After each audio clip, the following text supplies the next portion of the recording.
La série Harry Potter aurait trouvé son nouveau Severus Rogue. C'est l'acteur Papa Essiedu qui serait pressenti pour décrocher le rôle selon The Hollywood Reporter. C'est un acteur donc britannique né de parents ghanéens.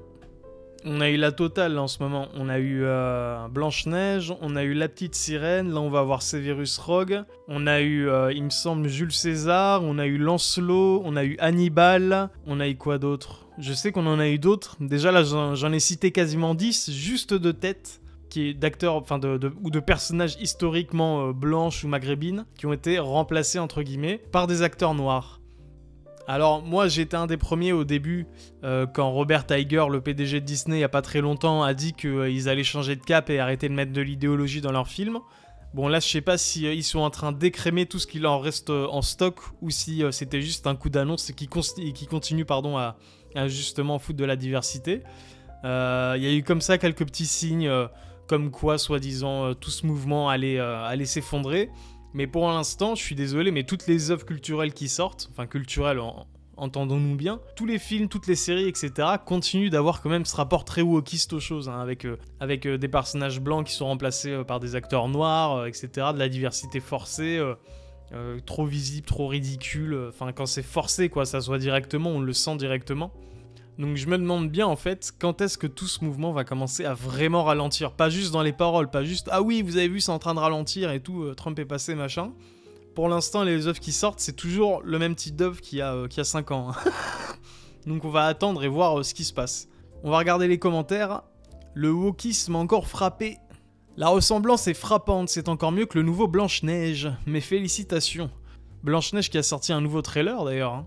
On se rappelle que dans Blanche-Neige, la méchante reine est 10 fois plus belle que la Blanche-Neige, alors que dans l'histoire, la reine doit être jalouse justement de l'héroïne parce qu'elle est plus moche, donc c'est un peu ridicule. Et ce qui est marrant aussi, c'est que les nains, donc il y a eu toute une polémique autour des nains de Blanche-Neige, ils voulaient remplacer le mot nain par créature magique.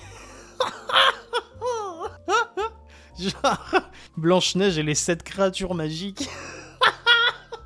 Finalement, ils sont revenus en arrière, ils ont dit que bon, ok, on allait les appeler nains, mais ça reste... c'est pas des acteurs, hein, c'est de la CGI, parce que Dinklage, vous savez, le mec qui a été connu, assez cocasse d'ailleurs, le mec qui a été connu grâce à un rôle de nain, après avoir gagné tous ses millions et après que la série soit finie, dit c'est inadmissible, il faut absolument pas laisser des nains être joués par des personnes naines, etc. Mais mec, il s'est fait connaître justement dans un rôle de nain, enfin tous ces gens-là sont névrosés en vérité. Mathieu qui nous dit « Je l'aurais bien vu jouer Hermione ». Mais Hermione, justement, il y a pas longtemps, il y a quelques années, il y a eu une polémique parce qu'il y a une pièce de théâtre où elle a été jouée par une actrice noire, justement. Et à l'époque, c'était avant que J.K. Rowling se prenne tout le torrent de haine sur la gueule, quand elle était encore bankable, entre guillemets, elle disait « Oui, ça me dérange pas, etc. Il y a pas de souci. » Donc au final, Mathieu dit ça pour rigoler, mais on est dans un monde tellement ridicule qu'en fait, c'est déjà arrivé. Severus Rogue est une personne noire en apparence, mais faut pas prendre ça au pied de la lettre en prenant un noir. Ce qui serait vraiment génial, ça serait de respecter les descriptions des personnages dans les bouquins, mais apparemment c'est trop dur pour les producteurs de films de nos jours. Bah malheureusement, quand t'es en charge de financement et que tu vois que en montrant patte blanche du côté diversité, tu peux obtenir des financements assez conséquents de plusieurs millions, bah il y a énormément de gens qui foncent les deux pieds devant dedans quoi. Donc c'est compliqué, c'est une histoire de thunes au final. Là, on a la version, le biopic d'Alain Delon de Netflix. C'est super bien fait, je trouve. Aya Nakamura et Alain Delon. Bah, et Sarkozy dans le rôle de Hagrid alors ? Alors Dorian, on a bien dit qu'il ne fallait plus employer de nains. C'est trop insultant, on peut plus prendre Sarkozy. Je suis désolé. Si c'est pour faire ça, autant supprimer le perso et en créer un nouveau. Personne ne remplace Alan Rickman de toute façon. Alors de 1, je suis d'accord, personne ne va remplacer Alan Rickman. Il porte le rôle sur lui, vraiment, il dégage un truc, qu'on aime Harry Potter ou pas. Ce rôle, il est vraiment... il lui va, mais à la perfection. Et de 2, c'est beaucoup plus facile de réutiliser, de changer, de travestir, de recycler, que de prendre des risques financiers en créant. Parce qu'en fait, c'est ça le truc, c'est qu'il faut prendre des risques financiers, il faut créer, parce que quand tu crées quelque chose, même avec des tests, des projections tests, ce que tu veux, t'es jamais 100% sûr que le projet va pas se planter la gueule. Donc il y a toujours une prise de risque. Et le problème, c'est qu'il n'y a plus de prise de risque. Ils préfèrent prendre des vieilles œuvres qui ont marché, qui ont cartonné, et les changer plutôt que de créer eux-mêmes leur personnage noir, tu vois, favori. C'est trop dur. Ils ont tenté hein, avec... et même pas c'était une réutilisation, mais ils ont tenté avec Black Panther. Enfin franchement quoi, c'est ça le... Pour moi le personnage noir qui a le plus la classe, c'est le mec de la série Luther, là, Idris Elba. Sinon de tête, j'ai pas de personnage iconique noir qui transpire vraiment la classe, à part Denzel Washington, mais voilà quoi, enfin, je trouve ça tellement ridicule en fait qu'ils aient besoin de changer plutôt que de créer un personnage noir. C'est facile, vous avez des dizaines de petites mains, des centaines de petites mains qui peuvent faire ça pour vous. Vous avez des millions, des milliards, vous pouvez prendre des mecs pour créer des nouveaux personnages. Mais non, ils préfèrent réutiliser les œuvres de mecs qui sont souvent morts et les changer avec l'accord des descendants en leur filant des millions, plutôt que de créer leur propre truc. C'est incroyable. L'actrice américaine Marisa Tomei fête ses 60 ans. Alors pour ceux qui ne la connaîtraient pas, elle a joué dans pas mal de films connus. Elle a joué dans The Big Short avec Brad Pitt il y a pas très longtemps. Et elle a joué aussi un peu plus longtemps dans La Défense Lincoln, qui est un très bon film, je trouve, avec Matthew McConaughey. Elle a joué aussi dans les années 90 dans Chaplin avec Robert Downey Jr. Et elle a aussi joué dans un film qui est personnellement ma Madeleine de Proust. C'est Ce que veulent les femmes, un film avec Mel Gibson que je vous recommande. C'est pas du très très très grand cinéma, hein, mais j'adore l'ambiance qu'il y a dans le film. Vous savez, c'est l'histoire de Mel Gibson, donc, qui est publicitaire à New York, qui s'électrocute accidentellement dans sa salle de bain. Et le lendemain, il se réveille et il entend les pensées de toutes les femmes qu'il croise, en fait, dans la rue, au bureau, etc. Moi, je trouvais que ce film, il était génial à l'époque. Et donc, regardez, les amis, elle a 60 ans. Hein. Elle a 60 ans. Bon, après, elle est apprêtée, elle a la robe, elle est maquillée, elle a les cheveux qui sont bien faits, etc. Mais même, elle est magnifique pour 60 ans. C'est un truc de malade. Bon, je suppose aussi qu'il y a sans doute eu un coup de bistouri par-ci par-là, même si ça se voit pas tellement que ça au final. Mais je trouve vraiment que pour son âge, mais elle est magnifique cette femme. Et donc il y a Zamoudol qui reprend le tweet et qui dit « Je rappelle que la députée Ercilia Soudé a 36 ans. » Donc voilà les amis, on ne juge pas le physique si c'est pas bien, d'accord? Je vais juste vous faire défiler les photos. Mais faut pas juger le physique les gars, c'est pas bien, putain. Non mais, honnêtement, sans déconner, c'est franchement, regardez ça, enfin, excusez-moi,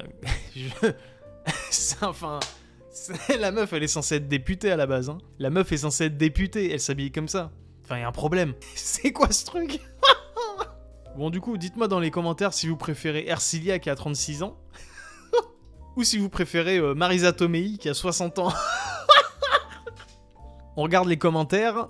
Certes, mais 80 ans ressentis. Je choisis la mamie de 60 ans matin, midi et soir plutôt que la trentenaire dans cette situation. Ma femme en a 33 et elle fait genre 90 kilos pour 1m65. Ah ouais, t'as un cube chez toi, mon ami. Elle fout rien de la journée, la vie est dégueulasse. Je compatis Télétoubib. C'est qu'on voit ce genre de commentaires où des fois on se dit peut-être que c'est bien de rester célib. Ça fait très longtemps que Marisa Tomei ne ressemble plus à ça, mais elle fait toujours plus jeune que Soudé, ça oui. Du coup, en cherchant des photos de 2024, donc beaucoup plus récentes de Marisa Tomei, on tombe sur celle-là. Hein. Donc, bon, excusez-moi, elle a pas vieilli en fait. Soit son chirurgien est un orfèvre, soit elle a juste une putain de génétique et elle doit faire du sport et s'entretenir à côté. Mais ouah, 60 ans quoi les gars. Laissons une chance au produit. Rendez-vous dans 24 ans pour Ercilia. Oh putain. Brian Thompson, le PDG du géant de l'assurance américaine United Healthcare, exécuté en pleine rue à New York. La victime âgée de 50 ans a été atteinte de plusieurs balles tirées dans le dos devant un hôtel Hilton de Manhattan. La police promet une récompense de 10 000 $ pour toute information menant à l'arrestation du tireur.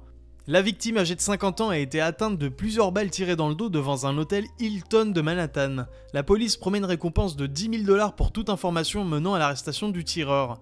Il avait apparemment décidé d'arriver en avance pour être fin prêt pour la conférence. Brian Thompson, le PDG d'United Healthcare, la plus grosse compagnie américaine d'assurance santé, a quitté hier son hôtel un peu après 6h30. Il s'est dirigé à pied dans le petit matin glacial vers le New York Hilton Midtown, où devait s'ouvrir à 8h la réunion financière annuelle du groupe avec les investisseurs. Lorsque ce quinquagénaire en costume bleu s'est approché de l'entrée de l'hôtel à 6h46, un individu mince habillé de noir portant un grand sac à dos gris, une capuche et un masque couvrant le bas de son visage a traversé la rue. Il a sorti un pistolet, ah ouais, muni d'un silencieux, j'avais pas vu. Il a sorti un pistolet muni d'un silencieux donc, et avec un sang-froid effrayant, il lui a tiré dans le dos. En gros, c'est un assassinat. Parce que moi d'abord j'ai vu sur Twitter en fait la photo de ce gars là, j'ai vu cette photo là du mec avec son hoodie et son vélo, et je me suis dit ça c'est un gars qui voulait lui taper son porte-monnaie ou son portable ou que sais-je, et qui s'est pas fait chier, qui lui a tiré dessus et qui s'est barré dans son quartier de merde. Non en fait pas du tout, le mec il avait un silencieux avec lui, il l'a attendu devant l'hôtel, il lui a mis plusieurs balles dans le dos, il s'est cassé directement après. Donc c'est un assassinat prémédité. Donc après, est-ce que c'est le fait d'autres compagnies d'assurance? Est-ce que c'est le fait de financiers, etc. On n'en sait rien pour l'instant. Mais le mec a quand même buté un des plus gros PDG des États-Unis. Et il s'est barré tranquille en vélo dans Central Park. Il s'est cassé, normal. Il a toujours pas été retrouvé, hein. Je tiens à le dire. Dans les commentaires, on a quelqu'un qui dit « En fait, assassiner quelqu'un pour augmenter le prix des actions est littéralement une mission dans GTA V. MDR, vous pourriez le faire et partir à vélo aussi. » Donc effectivement, dans GTA V, t'as une mission où t'es commissionné par un gars, je sais plus si c'est un trader ou juste un mec, un PDG lui aussi, pour aller buter son rival qui est PDG d'un truc de santé, pour faire cracher les actions du gars et faire augmenter les actions de votre commanditaire. Donc effectivement, ça peut faire penser à ça. Après, je pense qu'on n'aura pas le fin mot de l'histoire à mon avis. Faut attendre plusieurs années là, parce que c'est un gros truc quand même. C'est une grosse personnalité qui vient d'être assassinée en plein New York. Donc voilà, c'est quand même par un mec en hoodie avec un petit sac à dos de bobo limite qui arrive et qui sort à 6h30 devant l'hôtel, qui passe à côté de lui, je vois très bien l'image, qui passe à côté de lui tranquille, qui lui met 3 balles dans le dos avec son silencieux et qui se barre sur son vélo quoi. Devant l'hôtel Hilton, je sais pas si on s'en rend compte. Vol, débordement, blessure. La présence du rappeur Dinos et de l'influenceur Nasdaq ce mercredi au Food Corner de Bordeaux a entraîné un mouvement de foule. Donc Dinos, je vois pas qui c'est. Par contre Nasdaq, j'ai déjà vu sa gueule plusieurs fois, que ce soit sur Twitter ou TikTok. On va regarder la vidéo. Vol, débordement, blessure. La présence du rappeur Dinos et de l'influenceur Nasdaq ce mercredi 4 décembre au Food Corner de Bordeaux a entraîné un mouvement de foule. À l'occasion de la sortie de son nouvel album Kintsugi, Dinos a organisé hier une rencontre avec ses fans au magasin Food Corner de la rue Sainte-Catherine à Bordeaux. Il était accompagné... Mais je me demande si les influenceurs et les rappeurs qui font ça, ils s'en doutent pas un peu. Je me demande s'ils cherchent pas ça aussi, ils cherchent pas cette espèce d'afflux de masse dans l'espèce de petit carrefour là comme ça. Qui est énormément de gens, comme ça fait beaucoup de monde, une grosse foule à la vidéo, et je me demande si effectivement tous ces mecs là font pas exprès quoi pour le buzz, ce qui est très fortement possible. Je veux dire, à moins d'être complètement con, quand tu sais que tu pèses plusieurs millions de viewers, tu vas pas dans un truc un peu étriqué avec en donnant rendez-vous à tout le monde, allez venez tous, tu sais très bien, il y a eu plein de trucs récemment avec l'influenceur américain Kai Cenat aussi qui s'était fait limite agressé par la foule sur, je sais plus où c'était, ça devait être Central Park ou un délire comme ça, je sais plus, aux États-Unis. Il avait dit à tous ses fans de venir qu'il allait offrir des PS5, etc. Et t'avais eu une vague de monde qui est venu, c'était incroyable. Là, c'est la même chose. Je pense que tous les mecs qui font ce genre de truc, ils le savent plus ou moins. À Bordeaux. Il était accompagné de Nasdaq, un influenceur suivi par plus de 8,5 millions d'abonnés sur Snapchat. L'événement prévu pour 14h a rapidement dégénéré. Avant même l'arrivée des deux hommes, certains fans ont tenté de forcer l'entrée de la boutique. De nombreux jeunes ont ensuite essayé d'approcher les deux célébrités. Vous avez vu, tous les fans, ça a l'air d'être la crème de la société. Hein. C'est putain de merde. Avec la gamine là. Oh là là, putain. Non. Voilà. La crème de la société. De nombreux jeunes ont ensuite essayé d'approcher les deux célébrités, se bousculant les uns les autres. Certains ont été blessés. Après quelques photos à l'intérieur du Food Corner, les deux stars ont essayé de quitter les lieux, mais la foule a encerclé leur taxi, les obligeant à forcer le passage pour passer. Mamadou, faut faire rentrer. Mamadou, lâche-moi. Oh là là. En octobre dernier, la venue de Nasdaq et du rappeur Weronois dans un Food Corner à Paris avait également provoqué de gros mouvements. Bah voilà, il le savait très bien, faut arrêter.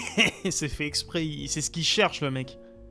Mouvement de foule. Comme ça, il peut regarder la caméra comme un con, ensuite et faire oh là là. Dans les commentaires, Psyodélique qui nous dit « Tous ceux qui sont fans de ce genre d'influenceurs sont un problème pour la société. » Mais t'as bien vu que c'est pas des mecs qui sont en capacité de raisonner en vrai. Tu vois bien que c'est des jeunes, c'est des mecs qui ont 14, 15. T'as vu une gamine là, on dirait qu'elle a 10 ans. C'est des tout jeunes, c'est des tout petits qui sont sur TikTok toute la journée. Donc ils regardent ça. Parce que franchement, pour être fan de ce genre de type, enfin... Je sais pas, j'essaie de réfléchir en fait quand j'étais jeune, ce que j'avais comme influence, si c'était vraiment des trucs craignos comme ça ou pas. Et franchement, j'ai pas l'impression. Donc après, c'est sûr qu'avec l'arrivée de TikTok, du plus rapide, du concours au plus instantané, c'est sûr que ça a changé. Mais à l'époque, moi quand j'étais petit, je lisais tous les mercredis, je recevais Spirou Magazine. Je rentrais du taf avec mon... du taf. Je rentrais de l'école avec mon cartable, je prenais mes petits Princes de Lu, je les trempais dans du lait et je feuilletais le journal Spirou que j'avais reçu, quoi. Je regardais pas Nasdaq ou Mes couilles, mes genoux, là, sur... bref. Je commence à parler comme un vieux, mais en même temps, c'est la suite logique de la vie, c'est la boucle. Voilà, sur ce, merci à toutes et à tous d'avoir regardé la vidéo. N'hésitez pas à lâcher un petit pouce bleu, un commentaire pour le référencement ou à vous abonner, ça fait toujours plaisir. On se retrouve pour la prochaine vidéo. Allez, prenez soin de vous.